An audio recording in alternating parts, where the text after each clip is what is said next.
नीलकंठ जैसा विधायक मंत्री इतना निकम्मा, निकृष्ट, इतना झूठा कोई पूरे हिंदुस्तान में। मंत्री जी ने स्पष्ट शब्दों में कहा कि मेरा बस चले तो मैं पूरे बनारस का कूड़ा ईश्वरगंगा तालाब में फेंकवा दूं। महंगाई से जनता त्रस्त है, कोई रोजगार है भी नहीं यहाँ पे।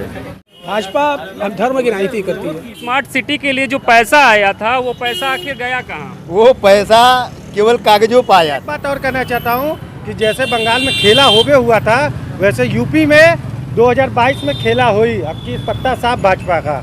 नमस्कार, मैं विश्वजीत कुमार, आप देख रहे हैं आज़ाद समाचार भारत की आवाज़।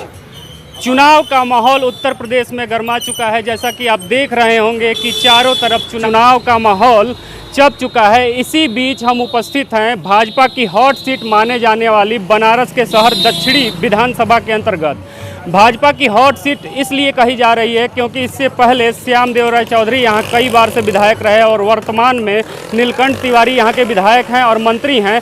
इसी सब मुद्दों को लेकर के हम जनता का मिजाज टटोलने के लिए उपस्थित हुए हैं ईश्वरगंगा क्षेत्र में। आदर्श इंटर कॉलेज के सामने हम खड़े हैं और जनता का मिजाज टटोलेंगे कि क्या किसकी सरकार बनेगी 2022 में। यूं कहें तो किसकी सत्ता, किसका राज, किसके सर सजेगा 2022 का ताज। इसी मुद्दे को लेकर के हम बात करेंगे यहाँ उपस्थित जनमानस से। क्या नाम है आपका? हमारा नाम है उपेंद्र कुमार सिंह। क्या लगता है इस बार 2022 में किसकी सरकार बनेगी? अब ये तो नीलकंठ जैसे अगर विधायक मिल जाएंगे तो फिर भाजपा का नैया पार लगना तो बहुत मुश्किल है। कि हमारे अब मेरा तो अनुमान है कि पूरे हिंदुस्तान के अंदर भारतीय जनता पार्टी के जितने भी विधायक होंगे उसमें नीलकंठ जैसा विधायक मंत्री इतना निकम्मा, निकृष्ट, इतना झूठा कोई पूरे हिंदुस्तान में विधायक नहीं होगा। ये बताइए, नीलकंठ तिवारी पहली बार यहाँ इस विधानसभा से विधायक जीत करके आए और आप उनको झूठा, निकम्मा ये आरोप लगा रहे हैं, किस बिहाफ पे लगा रहे हैं? मैं बता रहा हूँ, नीलकंठ को जब पहले बार आए थे तभी जनता ने इनको नकार दिया था। इनको स्पष्ट जनता ने कह दिया था कि मैं इनको वोट नहीं दूंगा। लेकिन मोदी जी के आश्वासन पर, मोदी जी के विश्वास पर, मोदी जी के को देखते हुए हमारे क्षेत्र की जनता ने इनको वोट दिया इस विश्वास के साथ कि मेरे क्षेत्र का विकास करेंगे।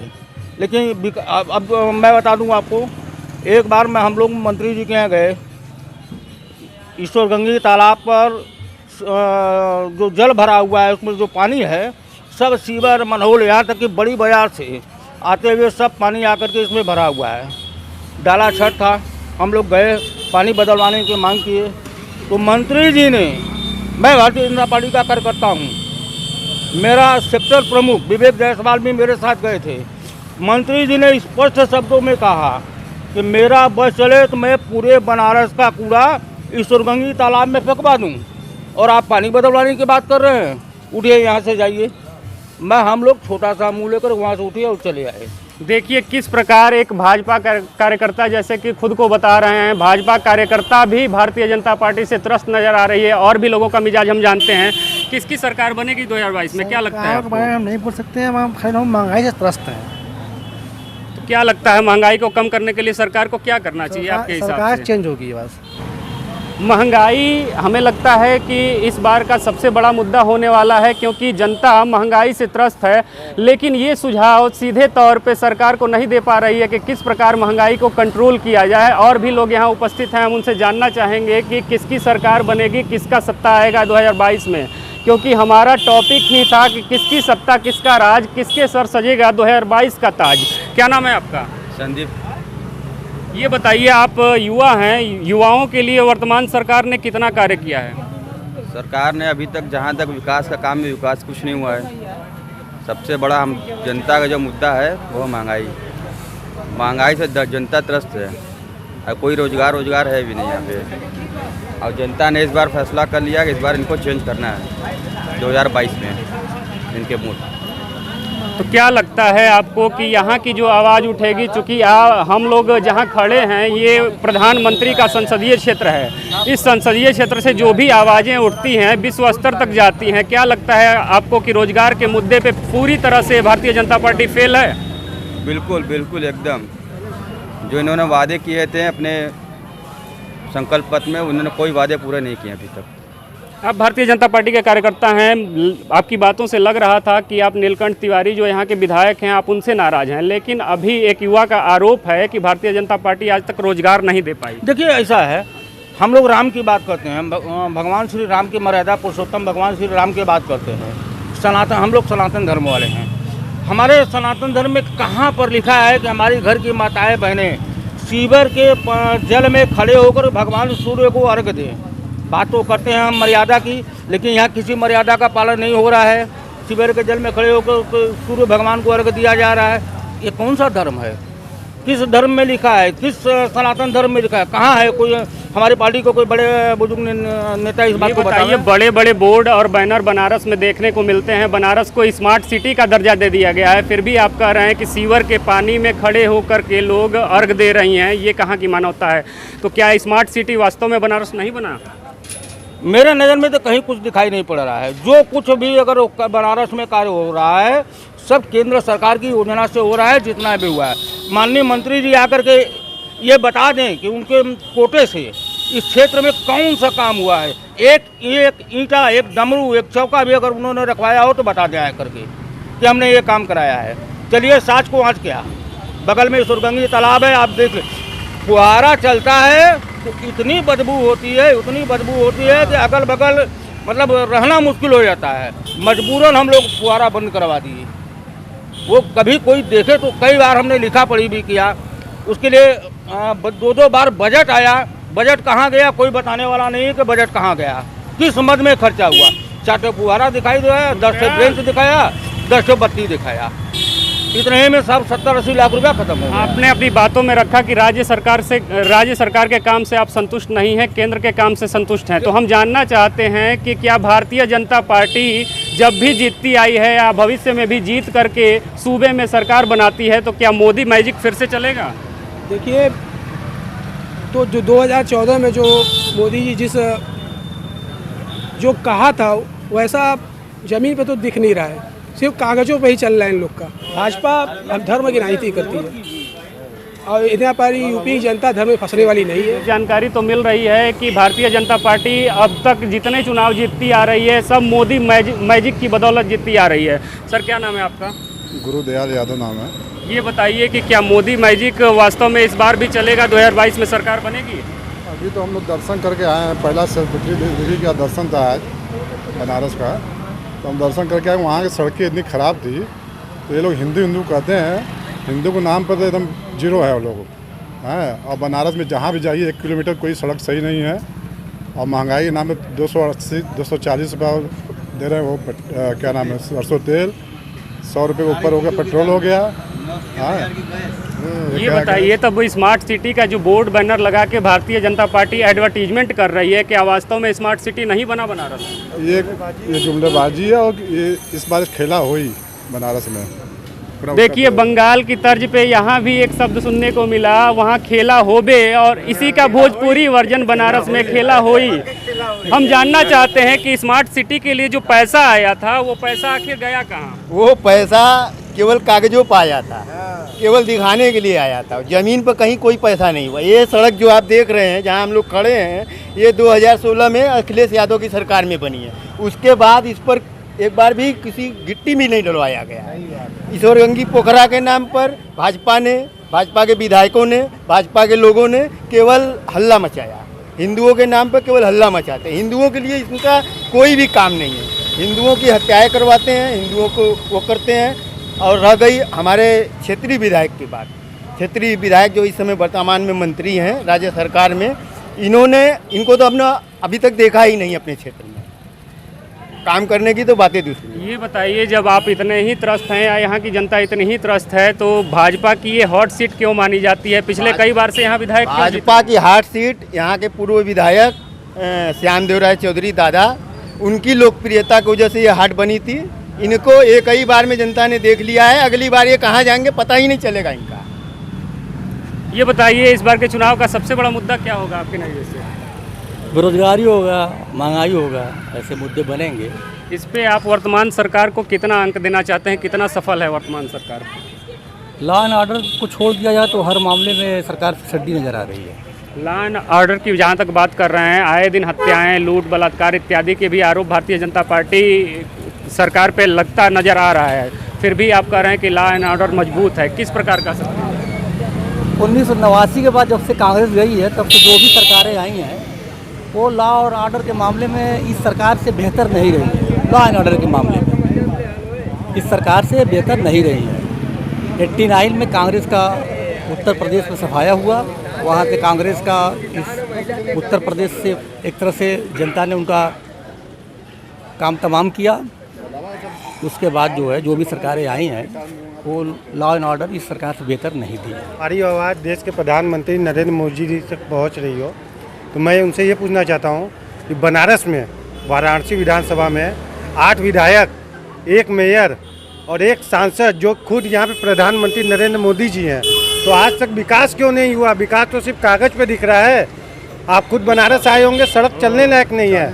शादी नवरात्र में प्रथम दिन पूजा का माँ शैलपुत्री जी का होता है, वहाँ पे सड़क इतनी चलने लायक नहीं कि औरत पैदल जा रही हैं, दिक्कत परेशानी कितना हो रहा है। और हर जगह नदी नाला बह रहा है सड़क पे। मैं ये पूछना चाह रहा हूँ कि मोदी जी कब विकास करेंगे, आप ये बताइए हमको। अच्छा, चंद शब्दों में आपसे जानना चाहेंगे कि विकास का पैमाना क्या होना चाहिए, किस प्रकार आप विकास देखते हैं? विकास श्री अखिलेश यादव के शासनकाल में जो सन 2012 से 17 में अखिलेश यादव ने किया था विकास, वही विकास का फीता आज योगी जी काट रहे हैं। और कल काटने गए थे चंदौली में भी वही विकास का फीता। और मैं एक बात और कहना चाहता हूँ कि जैसे बंगाल में खेला होबे हुआ था, वैसे यूपी में 2022 में खेला हुई। अब की पत्ता साफ भाजपा का, इतना जान लीजिए। पूरी तरीके से यहाँ एक नया स्लोगन हमें देखने को मिला, खेला होई। क्या लगता है 2022 में क्या मुद्दा होगा चुनाव का इस बार? सबसे बड़ा मुद्दा महंगाई का होगा कि जिस महंगाई के मुद्दे पर ये मोदी सरकार और भारतीय जनता पार्टी की सरकार, जब 400 गैस सिलेंडर हुआ करता था तो उस समय ये लोग बीच चौराहों पे बैठ के और ढोल मजीरा लेके नाटक करने का काम किया करते थे। आज 1000 रुपया गैस सिलेंडर हो गया है, जहाँ 40 रुपया 35-37 रुपया पेट्रोल हुआ करता था, आज पेट्रोल 100 के पार हो गया है। तो एक आम जनता और एक मध्यम वर्गीय परिवार आज महंगाई से कहर रहा है। ये बताइए, आपने गैस के दाम बढ़ने की बात कही, लेकिन भारतीय जनता पार्टी के लोग तो कहते हुए नजर आते हैं कि हम सब्सिडी दे रहे हैं। भाई ये जुमलेबाजों की सरकार है। ये जुमलेबाजों की सरकार है और जुमलेबाजी करना इनकी आदत है, झूठ बोलना इनकी आदत है। और इसका पूरा भरपूर जवाब 2022 के चुनाव में जनता इनके मुंह पे देगी। ये बताइए, कहा जाता है बनारस के लिए, पवित्र नगरी जो बनारस है, इसके लिए कहा जाता है कि बनारस में कोई शिष्य नहीं है, कोई किसी का चेला नहीं है, सब गुरु है। इतना हम सभी लोग जानते हैं। तो बनारस के लोग जब गुरु खुद को मान के चलते हैं, स्वयं में अपने आप में गुरु होते हैं, तो क्यों इस छलावे में, इस जुमलाबाजी में क्यों बार बार पड़ते हैं? झूठ के नाम पे भारतीय जनता पार्टी की लूट है और जो भी लूट सकते हैं, जितना लूट सकते हैं लूट लिए।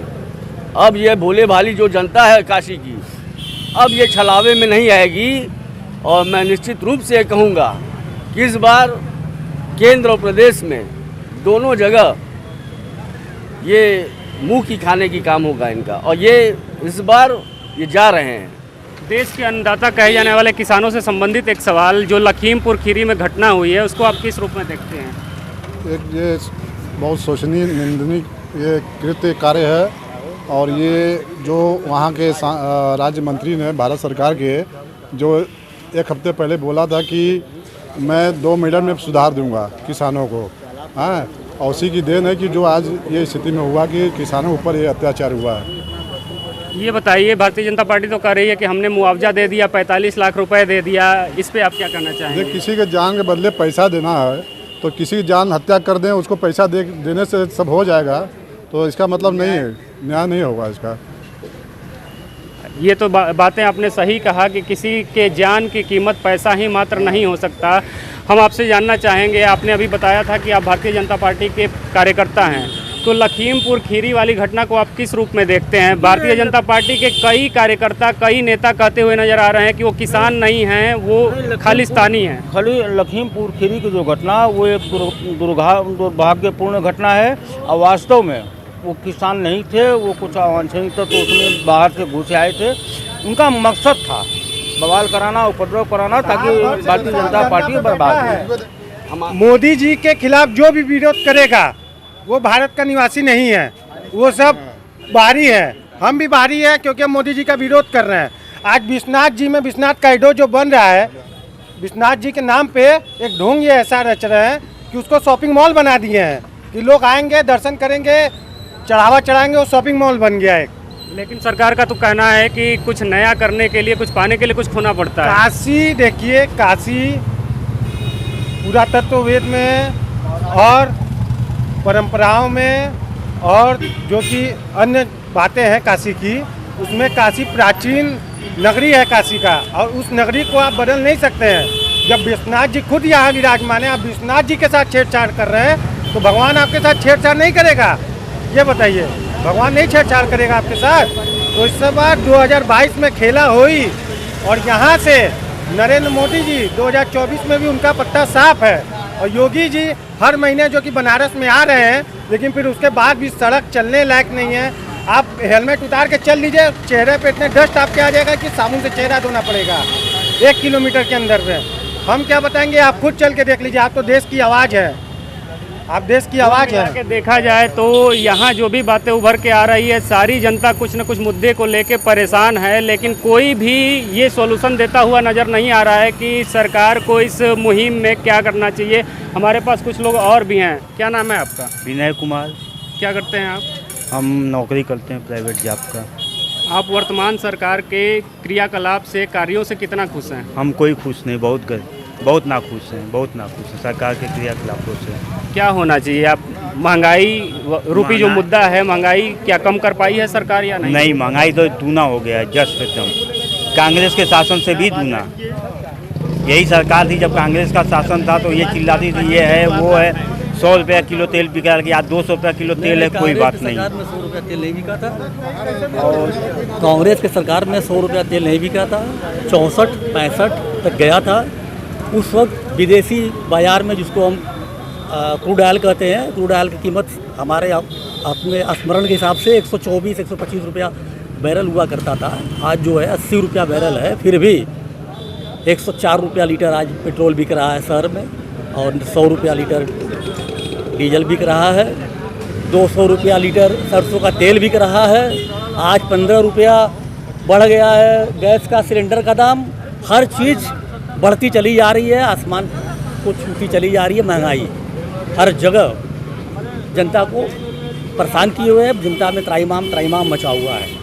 उसके बाद भी ये सरकार का आँख नहीं खोल रहा है। उसके बावजूद वर्तमान सरकार के ऊपर एक आरोप और भी लगता है कि ये सभी चीज़ों को निजीकरण कर रही है। हमारे समाज में बेरोजगारी बढ़ेगा, और ये आरक्षण खत्म करने का एक चाल है बीजेपी का। लेकिन आरक्षण के फैसले पे, यदि आरक्षण की बात कर रहे हैं, तो उसमें सवर्णों को भी 10% आरक्षण दे दिया बीजेपी ने, तो कैसे आप कहेंगे कि आरक्षण खत्म किया जा रहा है? नहीं, आरक्षण बीजेपी ने 10% सवर्णों को दिया है, उससे हमें कोई एतराज़ नहीं, उसने दिया है, ठीक है। लेकिन ये जो निजीकरण हो रहा है, निजीकरण हो जाएगा, सारी चीज़ें निजीकरण हो जाएंगी, तो नौकरी लोग पाएंगे कहाँ? कहाँ देंगे आप नौकरी? तो आरक्षण का लेके हम लोग करेंगे क्या? 10% वो लोग के क्या करेंगे, 27% हम लेके क्या करेंगे? देखिए भाई साहब भी कुछ निजीकरण के बारे में बता रहे हैं, बताइए सर। नहीं, निजीकरण तो नरसिम्हा सरकार ने लाया था, मनमोहन सिंह वित्त मंत्री हुआ करते थे 1991 में, तभी से निजीकरण स्टार्ट हुआ है। इसके कुछ गलत परिणाम भी सामने आए हैं, और ज़्यादा अच्छे ही परिणाम आए हैं। और निजीकरण अब कुछ हद तक कुछ जगहों पर ज़रूरी भी हो गया, और कुछ जगहों पर ज़रूरी नहीं है। आज बनारस में मैं देखता हूँ कि बिजली विभाग हुआ है, और तमाम सरकारी बैंकें हुई, वहाँ पर जनता को उतनी अच्छी सुनवाई नहीं हो पाती है, जैसा कि दिल्ली और मुंबई या जहाँ पर भी निजीकरण के लाइट है या बैंकों में है, वहाँ ज़्यादा बेहतर सेवा देखने को मिलती है। लेकिन इसका परिणाम क्या होगा ये हम नहीं बता पाएंगे, क्योंकि हमारा शास्त्री नहीं है। लेकिन निजीकरण भी कुछ जगहों पर ज़रूरी हो गया है। बिना निजीकरण किए विदेशी कंपनियां नहीं आएंगी, और विदेशी कंपनियां अगर नहीं आएंगी तो हमारे देश में रोज़गार नहीं होगा। और ये मनमोहन सिंह ने इसका दरवाज़ा खोला था। इसकी कामयाबी मनमोहन सिंह के नाम पर ही बताई जा सकती है। आप अभी सुन रहे थे ईश्वरगंगी क्षेत्र की जनता को भाजपा की सबसे हॉट सीट मानी जाने वाली शहर दक्षिणी विधानसभा के क्षेत्र में हम उपस्थित थे। आपने जनता का मिजाज देखा, जनता का मिजाज टटोला। आगे और भी इस कड़ी में हम शहर के विभिन्न क्षेत्रों में जा कर के जनता का मिजाज दिखाएंगे।